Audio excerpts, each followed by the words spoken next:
I first met in person with Mary E. in the summer of 2007. I had arranged with her husband of 15 years, Terence, to see her for an interview. Mary had initially agreed, since I was not a newsman, but rather an amateur writer gathering information for a few early college assignments and, if all went according to plan, some pieces of fiction. We scheduled the interview for a particular weekend when I was in Chicago on unrelated business, but at the last moment, Mary changed her mind and locked herself in the couple's bedroom, refusing to meet with me. For half an hour, I sat with Terence as we camped outside the bedroom door, I listening and taking notes, while he attempted fruitlessly to calm his wife. The things Mary said made little sense, but fit with the pattern I was expecting. Though I could not see her, I could tell from her voice that she was crying, and, more often than not, her objections to speaking with me centered around an incoherent diatribe on her dreams, her nightmares. Terence apologized profusely when we ceased the exercise, and I did my best to take it in stride. Recalled that I wasn't a reporter in search of a story, but merely a curious young man in search of information.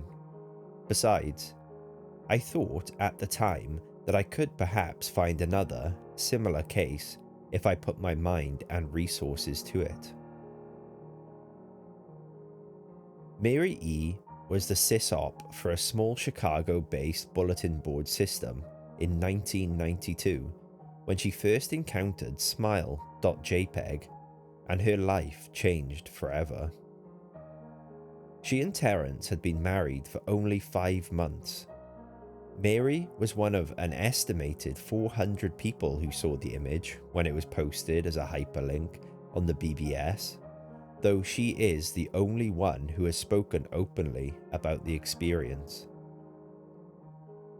The rest have remained anonymous, or are perhaps dead. In 2005, when I was in 10th grade, smile.jpg was first brought to my attention by my burgeoning interest in web-based phenomena. Mary was the most often cited victim of what is sometimes referred to as smile.dog. The being smile.jpg is reputed to display. What caught my interest, other than the obvious macabre elements of the cyber legend and my proclivity towards such things, was the sheer lack of information, usually to the point that people don't believe it even exists, other than as a rumor or hoax.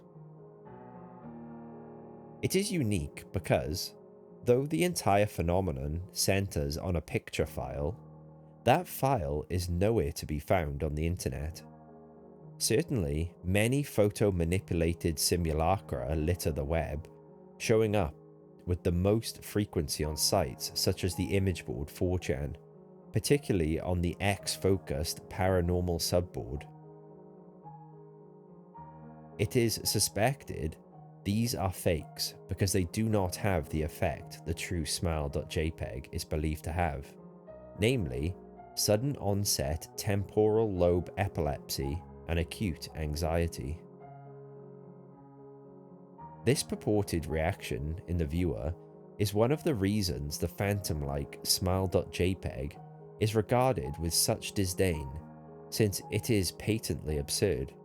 Still, depending on whom you ask, the reluctance to acknowledge smile.jpg's existence might be just as much out of fear as it is out of disbelief. Neither smile.jpg nor smile.dog is mentioned anywhere on Wikipedia, though the website features articles on such other, perhaps more scandalous shock sites such as hello.jpg or 2 girls 1 cup. Any attempt to create a page pertaining to smile.jpg is summarily deleted by any of the encyclopedia's many admins. Encounters with smile.jpg are the stuff of internet legend. Mary E's story is not unique.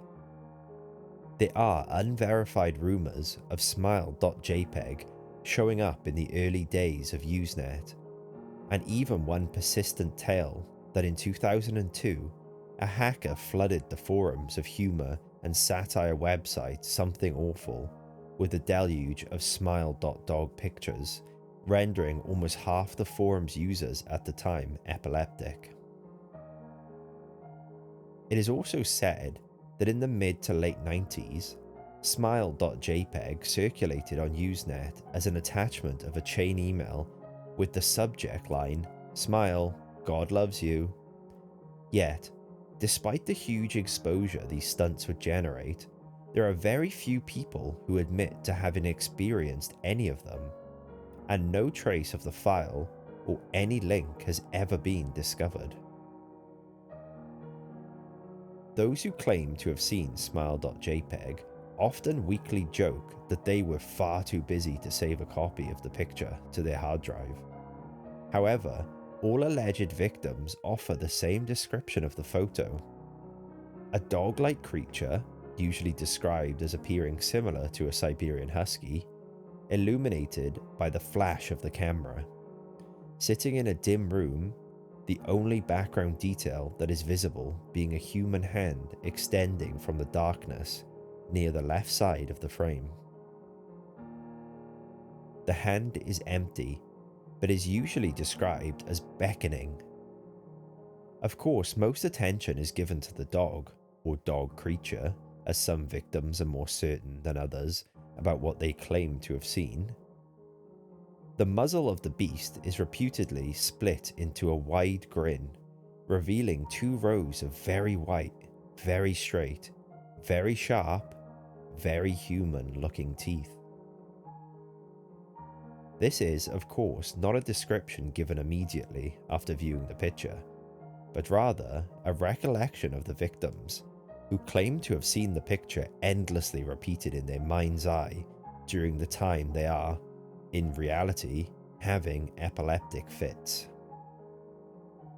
These fits are reported to continue indeterminably, often while the victims sleep, resulting in very vivid and disturbing nightmares.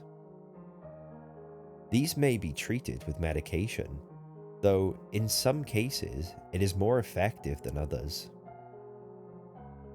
Mary E., I assumed, was not on effective medication.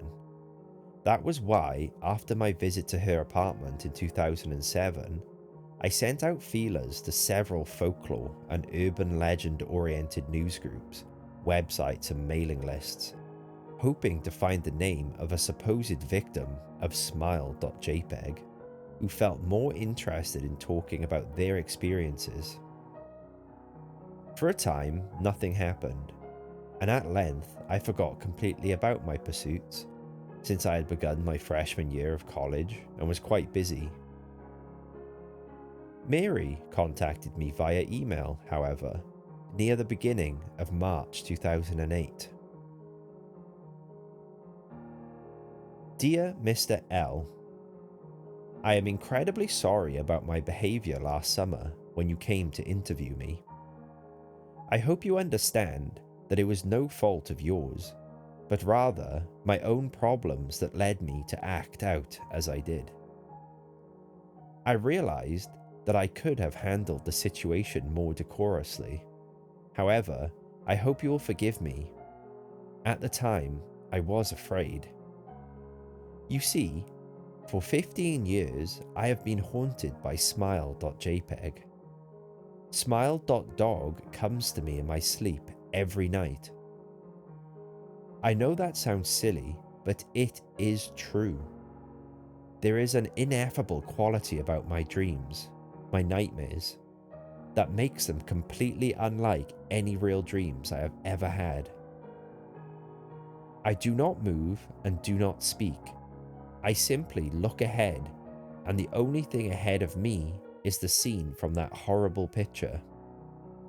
I see the beckoning hand, and I see smile.dog. It talks to me. It is not a dog, of course, though I am not quite sure what it really is. It tells me it will leave me alone if only I do as it asks. All I must do, it says, is spread the word. That is how it phrases its demands, and I know exactly what it means. It wants me to show it to someone else. And I could. The week after my incident, I received in the mail a manila envelope with no return address. Inside was only a 3.5-inch floppy diskette. Without having to check, I knew precisely what was on it. I thought for a long time about my options. I could show it to a stranger, a co-worker. I could even show it to Terence, as much as the idea disgusted me. And what would happen then? Well, if smile.dog kept its word, I could sleep. But if it lied, what would I do? And who was to say something worse would not come for me if I did as the creature asked? So I did nothing for 15 years, though I kept the diskette hidden amongst my things. Every night for 15 years, smile.dog has come to me in my sleep and demanded that I spread the word. For 15 years, I have stood strong, though there have been hard times. Many of my fellow victims on the BBS board, where I first encountered smile.jpg, stopped posting. I heard some of them committed suicide. Others remained completely silent, simply disappearing off the face of the web.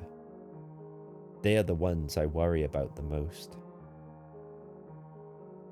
I sincerely hope you will forgive me, Mr. L, but last summer, when you contacted me and my husband about an interview, I was near my breaking point. I decided I was going to give you the floppy diskette. I did not care if smile.dog was lying or not. I wanted it to end. You were a stranger, someone I had no connection with, and I thought I would not feel sorrow when you took the diskette as part of your research and sealed your fate. Before you arrived, I realized what I was doing, plotting to ruin your life. I could not stand the thought, and in fact, I still cannot. I am ashamed, Mr. L, and I hope that this warning will dissuade you from further investigation of smile.jpg. You may in time encounter someone who is, if not weaker than I, then wholly more depraved, someone who will not hesitate to follow smile.dog's orders. Stop while you are still whole. Sincerely, Mary E. Terence contacted me later that month with the news that his wife had killed herself. While cleaning up the various things she'd left behind, closing email accounts and the like, he happened upon the above message. He was a man in shambles. He wept as he told me to listen to his wife's advice. He'd found a diskette, he revealed, and burned it until it was nothing but a stinking pile of blackened plastic. The part that most disturbed him, however, was how the diskette had hissed as it melted, like some sort of animal, he said. I will admit that I was a little uncertain about how to respond to this. At first, I thought perhaps it was a joke, with the couple belatedly playing with the situation in order to get a rise out of me. A quick check of several Chicago newspapers' online obituaries, however, proved that Mary E. was indeed dead. There was, of course, no mention of suicide in the article. I decided that, for a time at least, I would not further pursue the subject of smile.jpg, especially since I had finals coming up at the end of May. But the world has odd ways of testing us. Almost a full year after I'd returned from my disastrous interview with Mary E., I received another email. Subject: smile. Hello. I found your email address through a mailing list. Your profile said you are interested in Smile Dog. I have saw it. It is not as bad as everyone says. I have sent it to you here. Just spreading the word. The final line chilled me to the bone. According to my email client, there was one file attachment called, naturally, smile.jpg. I considered downloading it for some time. It was most likely a fake, I imagined, and even if it weren't, I was never wholly convinced of smile.jpg's peculiar powers. Mary E.'s account had shaken me, yes, but she was probably mentally unbalanced anyway. After all, how could a simple image do what smile.jpg was said to accomplish? What sort of creature was it that could break one's mind with only the power of the eye? And if such things were patently absurd, then why did the legend exist at all? If I downloaded the image, if I looked at it, and if Mary turned out to be correct, if smile.dog came to me in my dreams demanding I spread the word, what would I do? Would I live my life as Mary had, fighting against the urge to give in until I died? Or would I simply spread the word, eager to be put to rest? And if I chose the latter route, how could I do it? Whom would I burden in turn? If I went through with my earlier intention to write a short article about smile.jpg, I decided I could attach it as evidence, and anyone who read the article, anyone who took interest, would be affected. And even assuming the smile.jpg attached to the email was genuine, would I be capricious enough to save myself in that manner? Could I spread the word? Yes. Yes, I could.